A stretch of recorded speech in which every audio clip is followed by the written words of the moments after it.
Estimados estudiantes, saludos en el nombre de nuestro Señor Jesucristo. Y bueno, nos encontramos en estos momentos frente a la iglesia de San Demetrio, aquí en la ciudad de Tesalónica, o conocida mundialmente como Tesaloniki. Justamente detrás de mí se encuentra esta iglesia. Y bueno, aquí de una forma u otra ha habido una presencia de iglesia en estos terrenos desde el tercer siglo. Así que por 17 siglos ha habido de una u otra forma alguna presencia de iglesia. En estos momentos pues tenemos esa increíble catedral que lleva construida hace unos 1500 años, y en ella pues hay por supuesto muchas reliquias. Entre ellas se encuentran los huesos de San Demetrio. Y bueno, ¿quién era San Demetrio? San Demetrio es uno de los héroes grandes, de los mártires de la iglesia, y particularmente la iglesia ortodoxa griega brinda mucha veneración a este santo.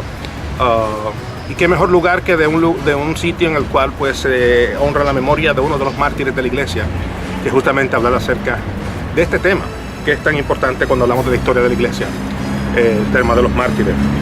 San Demetrio nació en una familia cristiana en la ciudad de Tesalónica en el año 270 después de Cristo, y murió como mártir por causa del evangelio. De la forma que murió fue básicamente traspasado por saetas o por flechas en su espalda durante la persecución contra los cristianos que en aquel entonces, en el año 306, hizo el emperador Diocleciano.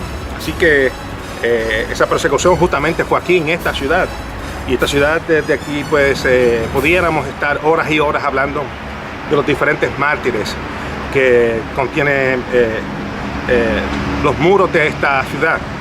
Personas quienes dieron su vida por causa del evangelio mucho antes de que eventualmente el emperador Constantino declarara el cristianismo como la religión oficial del Imperio Romano.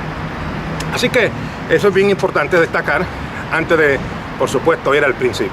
Y el principio es que cuando comienza este movimiento cristiano y el poder del Espíritu Santo se derrama y muchas personas vienen a los pies de Cristo, sabemos ya que llega un momento en el cual se tienen que escoger líderes para que ayudasen a los apóstoles, y entre ellos se escoge a uno que se llamaba Esteban. Esteban era un hombre lleno del Espíritu Santo, un hombre con una voz no solamente de líder, pero también de proclamador del evangelio. Y es justamente en Hechos capítulo 7 que vemos nosotros marcada la muerte del primer mártir de la iglesia, Esteban. Y de ahí, por supuesto, tenemos el segundo mártir de la iglesia, quien fue Jacobo, el hijo de Zebedeo. Y eso lo vemos en Hechos capítulo 12. Así que Jacobo, el hijo de Zebedeo, se convierte en el segundo mártir de la iglesia. Y por supuesto, de ahí entonces entramos a otros importantes personajes del libro de los Hechos, quienes también se convierten en mártires por causa del evangelio. Por ejemplo, tenemos a Santiago, el hermano de Jesús, y quien era líder de la iglesia de Jerusalén. Y esto básicamente es el testimonio del famoso historiador Flavio Josefo. Pedro, el apóstol Pedro, el líder de la iglesia en aquel entonces, muere crucificado en Roma en el año 64, de acuerdo a el testimonio del famoso teólogo Tertuliano. También tenemos el testimonio de Ignacio, quien habla acerca de la muerte del apóstol Pablo. Así que vemos nosotros que estos personajes importantes terminan sus vidas como mártires por causa del evangelio. Marcos, por ejemplo, el famoso escritor del evangelio, conocido también como Juan Marcos, se convierte en mártir por causa del evangelio. En este caso fue en el año 68 en Egipto, de acuerdo a la iglesia cóptica. Allí le ponen una soga en el cuello, toman la soga, se la ponen a un caballo y básicamente arrastran su cuerpo por las calles de Alejandría hasta que él muere sofocado. Tenemos también, por ejemplo, la historia de Felipe, el gran evangelista, ¿no?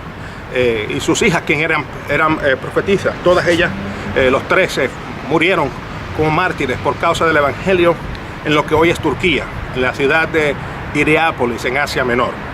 Y Policarpo, el que era obispo de Esmirna, se convierte entonces ya a partir de ahí en uno de estos mártires secundario, bueno, ya porque la primera generación son los apóstoles, y el único de los apóstoles que no sufre martirio es el apóstol Juan. Todos los demás sufren martirio de una u otra forma. Por ejemplo, en el caso de Tomás, la religión de la iglesia en la India lo pone allí y presenta que Tomás fue apuñalado por la espalda mientras oraba. Así que todo esto es parte de ese escenario de mártires por causa del evangelio, comenzando con el liderazgo de la iglesia. Y de ahí entonces, cuando pasa la segunda generación, tenemos otra gran cantidad de mártires que a partir de ahí comienzan a dar su vida por causa del evangelio. Tenemos, por ejemplo, el caso de Policarpo, quien era obispo de Esmirna, y mencioné hace un momento, y cuando se le pidió a él que negara a Cristo, él responde que por 86 años le he servido y ningún mal me ha hecho, como yo podré negar a mi rey, mi señor. Y por supuesto, ante una respuesta como esa, lo que le espera a él fue la muerte. Otro de los grandes héroes de aquel entonces, una de las voces teológicas que se había levantado ya en los primeros años de la iglesia, Justino Mártir, quien fue decapitado en la ciudad de Roma. Y de ahí podemos entonces ir al año 180 después de Cristo, donde hubieron 12 mártires quienes murieron por causa del evangelio justamente en Cartago, en el norte de África. Y por supuesto, cuando hablamos de mujeres, hubieron una cantidad innumerable de mujeres quienes dieron su vida por causa del evangelio. Pero entre estas mujeres mártires, la voz que más conocemos, o la historia que más se conoce a lo largo de esta historia de la iglesia, es la de Felicita y la de su gran compañera. Así que vemos nosotros que Perpetua y Felicita, quienes sufren martirio por causa del evangelio en el año 213, en un anfiteatro lleno de fieras, y básicamente quien sobreviviera a las fieras, pues al final era arrematado por las espadas de los soldados romanos de aquel entonces. En el caso de Felicita y Perpetua, bueno, Felicita era una esclava, Perpetua provenía de una familia noble. Su padre le pidió el que negara la fe para que pudiese salvar su vida y pudiese continuar siendo la madre de un niño pequeño que tenía. Ella se niega a esto y muere por causa del evangelio. Así que hay otros grandes mártires que podríamos estar hablando a lo largo de esta historia de la iglesia, hombres valientes quienes también se levantaron en contra del pecado. Pero este tipo de mártir quizás no es muy mencionado por el hecho de que una vez el Imperio Romano en el año 315 acepta la fe cristiana como la religión del Estado, y una vez vemos nosotros el hecho de que hay un matrimonio, por así decir, entre la iglesia y el Estado, la iglesia comienza a decaer espiritualmente y se levantan voces quienes hablaron en contra del pecado, que hablaron en contra de la corrupción moral y espiritual que existía en la iglesia. Y dentro de esa gran cantidad de voces quienes hablaron acerca de esto, muchos de ellos sufrieron y pagaron con sus vidas y se convirtieron en mártires por causa del evangelio puro, por la palabra del Señor. Así que tenemos gente quienes se levantaron, como por ejemplo en el año 1415 el famoso predicador Juan Hus muere quemado en la hoguera después de él haber estado hablando en contra de la iglesia de Roma desde el púlpito de la iglesia de Belém en la ciudad de Praga. Allí él decía públicamente que nosotros como cristianos no teníamos que obedecer a la voz de un papa, sino que lo que tenemos era que obedecer a la voz de Dios, la cual se encuentra en las Escrituras. Y también tenemos a un famoso monje italiano que se llamaba Girolamo Savonarola, y este muere en el año 1498. Él era un fraile dominico en la ciudad de Florencia, y allí muere en la hoguera a órdenes del Papa Alejandro VI, quien era conocido, quien es conocido todavía en la historia de hoy como el Papa Borgia, Rodrigo Borgia.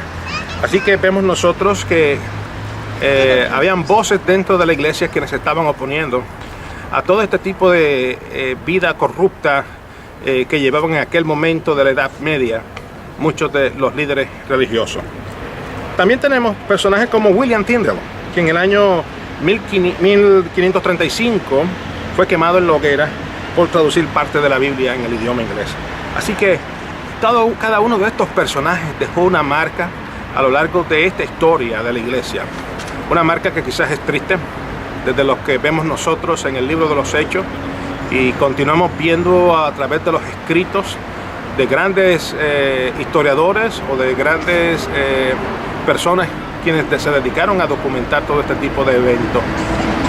La iglesia tiene una gran deuda con cada una de estas personas.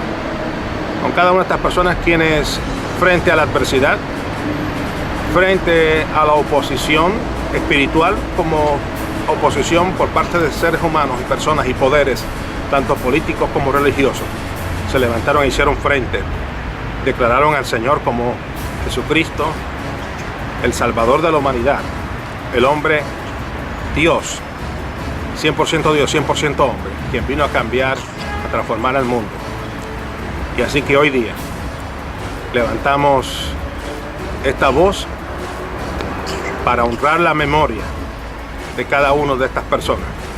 Justamente a mis espaldas, la Iglesia Ortodoxa Griega hace un alto para honrar la memoria de San Demetrio. Así que el Señor les continúe bendiciendo y hacia adelante en el Señor.